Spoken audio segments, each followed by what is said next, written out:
Terceiro ponto, Elias apresenta ao povo um Deus que exige o altar restaurado. Versículo 30. Então Elias disse a todo o povo: chegai-vos a mim. E todo o povo se chegou a ele. Elias restaurou o altar do Senhor que estava em ruínas. Olha a mensagem de Elias aqui. Elias vai ensinar o povo que Deus, Ele quer o nosso altar restaurado. Não dava para Deus fazer um grande milagre ali no meio do povo, o povo com o altar aceso para Baal.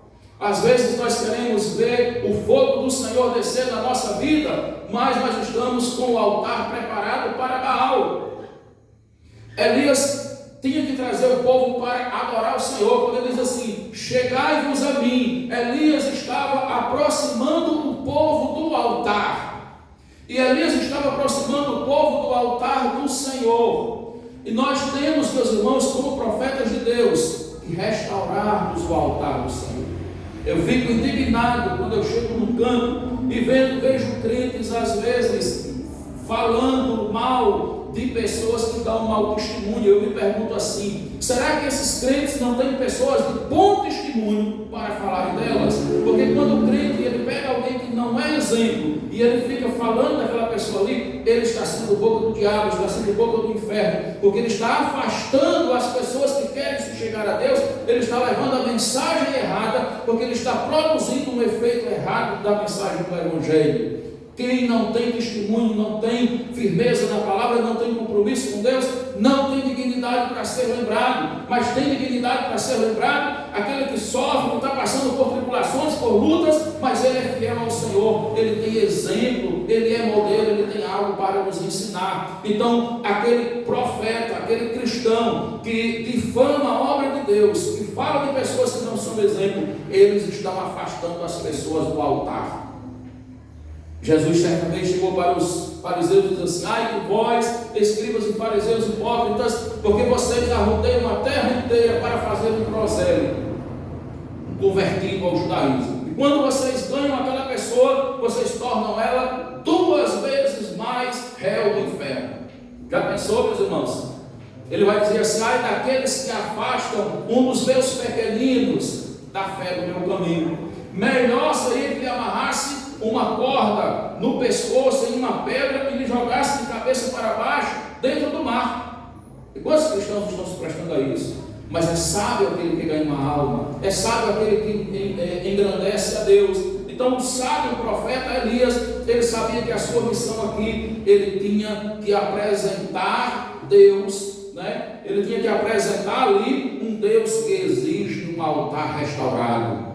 E aqui eu queria fazer uma pergunta para você: como está o altar da sua vida? Será que a chama do seu altar está acesa? Será que você tem sido um sacrifício vivo, um sacrifício aceso na presença de Deus, com o azeite do Espírito Santo queimando como óleo, como combustível para o fervor do Espírito na sua vida? Ou o seu altar está apagado? Se o seu altar está apagado, você precisa acendê-lo, você precisa se aproximar do altar. Se estiver distante do altar, você tem que se aproximar, tem que chegar diante do altar do Senhor, para que Deus possa derramar fogo nesse altar. Você quer ver Deus fazer grandes coisas através de você e também na sua vida e de outras pessoas? Então restaure o altar. Você quer ver Deus transformando vidas? Restaure o altar daquelas pessoas. Elias diz: chegai-vos para mim. E o povo se aproxima. Então Elias estava aqui gradativamente vencendo como profeta, porque aquele povo que estava distante, aquele povo que estava perdido, estava no passo a passo sendo aproximado de um Deus grande e Salvador. Em quarto lugar, meus irmãos, Elias apresenta ao povo um Deus que responde à oração dos seus servos. Versículos 36 ao 38. No devido tempo, para se apresentar a oferta de manjares, aproximou-se o profeta Elias e disse: ó Senhor, Deus de Abraão, de Isaque e de Jacó, fique hoje sabido que tu és Deus em Israel, e que eu sou o teu servo, e que segundo a tua palavra fiz todas estas coisas.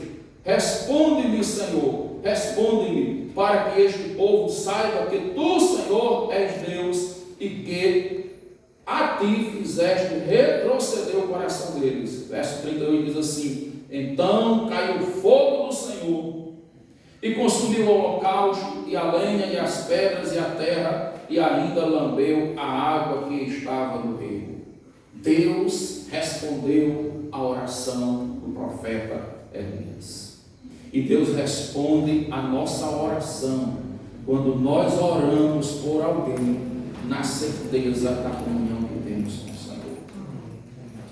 Porque a Bíblia vai dizer que se nós estamos em comunhão com Ele e nós lhe pedimos alguma coisa em seu nome, em nome de Jesus, Ele o fará. Amém, irmãos? Amém. Você sabe que Elias era um homem que tinha comunhão com Deus.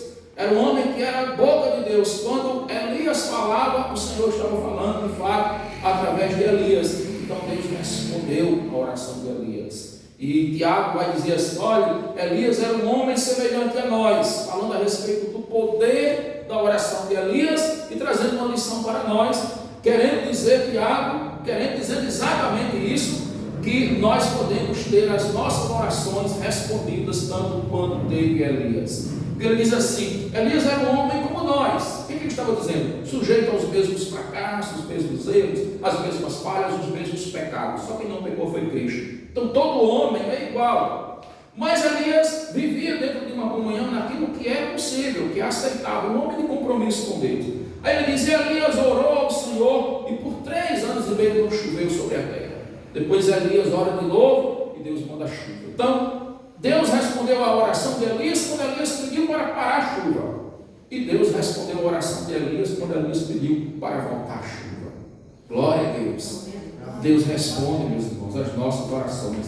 Quantas vitórias nós temos tido aqui, né? Pessoas que estavam no hospital desenganadas e que a notícia que chegava da família era que o médico tinha dito assim. O médico disse que só um milagre, que só Deus. Mas glória a Deus, porque quando o médico está dizendo só Deus, ele está dizendo assim: eu e a ciência não podemos fazer nada. A gente vai fazer, mas a gente não pode garantir nada. A gente vai fazer, mas o que tiver além disso, não somos nós que estamos fazendo. É milagre, é resposta de oração, é o sobrenatural de Deus. E aí a gente tem o prazer de depois ver as fotos, ver os vídeos, ouvir as mensagens dessas pessoas de volta para a sua família, vitoriosas, dando glória a Deus, agradecendo a Deus, e nós também pela vitória das nossas orações. Então Deus aqui foi apresentado, Elias apresenta um Deus que responde a oração. Será que quando você está conversando com aquela pessoa que está desanimada, ou está angustiada, você incentiva aquela pessoa a orar? Será que você fala para ela das suas vitórias que Deus tem te dado em oração, né? Será que você apresenta àquela pessoa um Deus que responde a oração? Será que você incentiva ela a orar, ela a buscar a Deus? É o que primeiro nós devemos fazer, irmãos. Quando alguém chega para você e fala de um problema, de uma situação que ela não tem controle, você diga assim: busque a Deus, vá na igreja, vá no culto de oração, vá buscar o Senhor, vá pedir, vá clamar, porque Deus responde a oração daqueles que clamam a Ele com sinceridade. Glória a Deus. Elias estava ensinando o povo a orar.